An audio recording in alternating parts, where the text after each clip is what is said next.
Try not to stare at this cut on my nose. Try not to stare at this cut on my nose.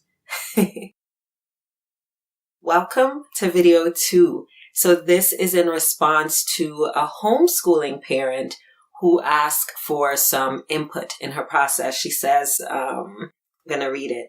So I've been homeschooling this year and I'm not thrilled. We've been in private and Montessori school up until this year and are finding it difficult to be on a strict regimen of tasks, not having the time to learn the material. My 8-year-old daughter has always excelled and is a grade ahead, and I feel like she's going to fall behind at this rate we're going now. So I thought this was such a good question because this is someone who's homeschooling. So it's someone who we already know is not okay with the traditional school system. Also, we know this because they've been in Montessori before, so they've looked at alternatives to traditional schooling. Of course, one of the questions or one of the challenges that comes up often is feeling like, in a school environment, the teachers have this curriculum and there's all this driving force behind them, all this pressure, their jobs depend on it, so they're really good about staying on schedule. At home, as we know, because we did some homeschooling too before we fully transitioned, it's not that easy. First of all, personality is a factor. These are the things that I think schoolishness makes it so dangerous for us to navigate adulthood for reasons like this. One of them is that your personality isn't a factor. Schoolishness says that if you are interested in learning, no matter how you feel, no matter what's going on around you, you're going to get it done, you're going to be driven, all of that stuff. Self-directed education gives you the space to fully be yourself, to say, okay, if I know that I'm going to be primarily responsible for my child's education, because that's the mindset we have with homeschooling, but my personality or my lifestyle or the illness that I deal with or my schedule right now, because I also work from home, all of the things that may get in the way of you having this structured thing, those need to be a factor too. So to address your question, honey, the first thing, and I'm saying honey because I don't want to say your name. Not everybody likes to be called honey, but honey, you didn't tell me you didn't like to be called honey. But, so honey, the first thing I would say is that back up a little bit from the story that you have around your daughter falling behind.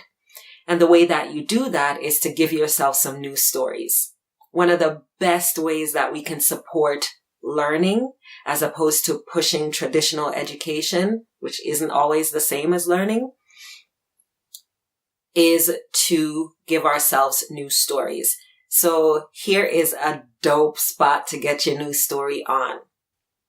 I shamelessly, happily, proudly promote Tipping Points, which is the magazine arm of the Alliance for Self-Directed Education. There are such wonderful personal narratives in here, as well as researched pieces.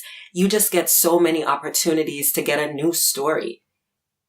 And we need new stories because our minds and our life experiences are filled with a certain type of story already around education and around how children need to approach education in order to excel. This is why we need not just new information, but new stories.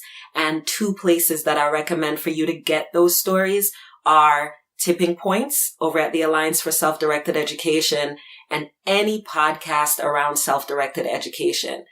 Podcasts are such a great way for you to just pop something in your ear or put it in your car and listen to the podcast. I have a podcast, as you may know, Fear of the Free Child. There's one called the Unschooling Life. Is that the name of Pamela Rikia's podcast? I like Pam's podcast too. There are many of them out there that are just going to tell you how different people have transitioned from more conventional models to the more traditional way, which is self-directed. I'm so happy that there's this shift now that I'm hearing in SDE spaces where folks aren't saying traditional education anymore in relation to school, because that's actually not what's traditional. That's actually a lot more recent. And so as you are concerned about your daughter falling behind, what you do is you take these new stories in and you'll get some resonance. You'll hear some aha moments. You'll hear some of your own story. You'll hear things that connect you with things that your daughter has said or things you've observed with her. And what's so great about those, what is so powerful and useful about those, is that those new stories disrupt the old ones. So as you take in these new stories, as you process them, as you think about them, as they connect you to aspects of your own life or your daughter's life, then what'll happen is when you have that feeling again to say, oh man, I hope she's not falling behind, a new thought comes up and says, falling behind what? Falling behind what? If she's no longer in a space where she's being graded and tested and prepared for the next test or the next grade, what now are my barometers? What now is my gauge for what learning is looking like for her? And am I taking those cues from her, or am I assuming that I know what it should look like? Because apparently the assumptions that you've made, they weren't on point because what you're doing isn't working, right? And I've certainly been there. I made a certain set of assumptions about what the girls needed. Chris made a certain assumptions as well, their father, and we set out to do it. We set out to educate based on those assumptions, and we kept hitting our head against the brick wall that is our daughters.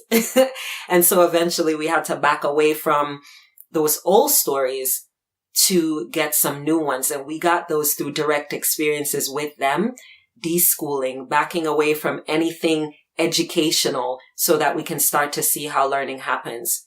Check out my podcast, Fear of the Free Child, or just do a Google search for Unschooling Podcast or Self-Directed Education Podcast.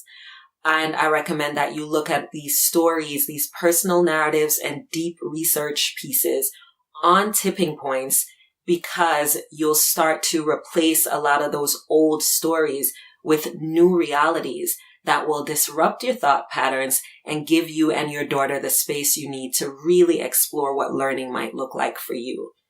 I also have an unschooling starter course, and if you want that, I'm going to send this link directly to you. If you want access to that course, I will give that to you at a pay whatever you can rate so that finances are not a problem, because I do talk in that course in a lot more detail about the deschooling process and the shift, okay? But I didn't want this video to turn into like an hour-long thing, so that's the dealio.